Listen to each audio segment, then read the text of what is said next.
حضور اب کوئی بھی علاج ہوتا ہے، ظاہر ہے اس علاج کے لیے کوئی نہ کوئی ترتیب دیجیے، کوئی دوائی دی جاتی ہے. جیسے اب ہم میڈیکلی اگر چیزیں دیکھتے ہیں، روحانی علاج میں وظائف کے ذریعے علاج کیا جاتا ہے، لیکن اس میں پھر کچھ نیاز اور کچھ ہدیے کا بھی تصور آتا ہے. تو وہ اس کے بارے میں بتائیں کہ لوگ جاننا چاہتے ہیں کہ جو نیاز یا ہدیہ لیا جاتا ہے، کیا آیا وہ کس طریقے سے استعمال کیا جاتا ہے ان کے علاج میں؟ دیکھیں یہ تو بخاری شریف کی حدیث بھی ہے کہ رسول اللہ کے صحابہ کا ایک گروہ کسی دوسرے شہر میں گیا تو اس گاؤں والوں نے ان کو جگہ نہیں دی پہلے. وہ تھوڑا سا فاصلے پر، مجھے ابھی جس طرح یاد ہے میں اس طریقے سے بیان کر رہا ہوں، انہوں نے قیام کیا. اتنے میں ایک ان کے گاؤں کے جو بڑے تھے کوئی وہ بیمار ہو گئے، تو وہ کافی بیمار تھے. تو ایک صحابی تھے، انہوں نے کہا تھا کہ ٹھیک ہے میں آپ کے جو بڑے ہیں ان کو دم کر کے ٹھیک کر دوں گا، تو لیکن اس کے عوض ہمیں آپ اس کو اجرت کہہ لیں، اس کو معاوضہ کہہ لیں، جو بھی ہے وہ ہم آپ سے لیں گے. ٹھیک ہے. تو انہوں نے جب ان کو دم کیا، وہ دم کر کے، اس میں حدیث میں ہے سورہ فاتحہ سے دم کیا، تو دم کر کے جب وہ حضرت جو ہیں وہ ٹھیک ہوئے، ان کو شفا ہوئی، وہ درد ہو گیا تھا ان کی ٹانگ میں. تو جب وہ ٹھیک ہوئے تو اس کے بعد انہوں نے ان کو کہا کہ اپنی بکریوں کے ریوڑ میں سے ایک بکریوں کا ریوڑ ہمیں.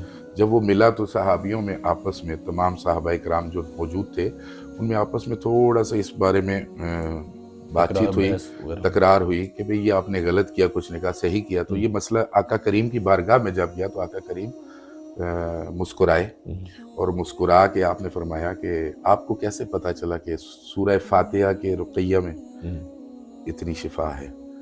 تو آپ جو صحابہ تھے انہوں نے بتایا کہ میں نے حضور اس کی یہ اجرت وصول کی ہے. تو آپ نے مسکرا کے کہا تو اس میں سے میرا حصہ کتنا ہے؟ ٹھیک ہے. تو یہ غالباً بخاری شریف کی حدیث ہے. اگر کوئی معاوضہ لیتا ہے تو وہ ٹھیک ہے، اور جہاں تک ہے کوئی اپنی مرضی سے دیتا ہے، ہدیہ کوئی دے دیتا ہے تب بھی ٹھیک ہے. اور کچھ ایسا بھی سسٹم ہے کہ بالفرض ایک شخص آپ کے پاس آ گیا، اس کے معاملات میں آپ جب چیک کر رہے ہیں، چیکنگ میں کافی ساری پرابلمز آ رہی ہیں، وہ پھر اس کے لیے اگر کوئی بیٹھے ہیں جو معالج، ٹھیک ہے، تو وہ کہتے ہیں بھئی آپ اتنے مساکین کو کھانا کھلا دیں. یا کئی ایسے مریض آتے ہیں جن کے صدقات ادا کرنے ضروری ہیں. اب ہم نے یہ دیکھا ہے، میں آپ کو، میرے پاس کئی سارے ایسے پیشنٹس آئے، ان کے صدقات ادا کرنے پڑتے ہیں. ٹھیک ہے.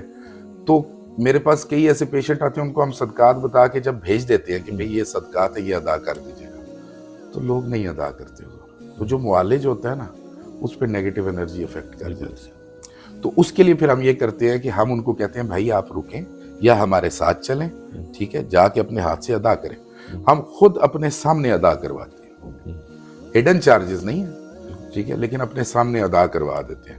اگر ان کو اعتبار ہے ہم پہ تو پھر ہم جا کے خود بھی ادا کر دیتے ہیں. اس کا تو پورا ریکارڈ ہم نے رکھا ہوتا ہے. بالکل صحیح. جس کا جو بھی صدقہ ادا کیا جائے، کیونکہ ویسے بھی سادات پہ تو صدقہ لگتا نہیں ہے، اور اگر اجرت رکھنا چاہیں تو اس پہ کوئی حرج نہیں ہے. کوئی بھی معالج ہے وہ اپنی اجرت. ویسے بھی حضور آج کل کے دور میں جیسے کہ اب ضرورت بھی ہے، بہت سارے معاملات بھی ہیں، ظاہر ہے دنیا داری کے معاملات بھی، اس میں تو ظاہری بات ہے ایک شخص اگر اپنا ٹائم سرو کر رہا ہے، بالکل ٹھیک ہے، وہ اس مخلوق کے لیے اگر بیٹھ رہا ہے، وہ دن کے صبح 8 بجے سے شام 10 بجے تک بیٹھ رہا ہے، تو اس کی بھی تو بچے ہوں گے نا. بالکل ایسے. ٹھیک ہے. اس کے بھی تو گھر کا نظام ہوگا. بالکل یہی چیز ہے.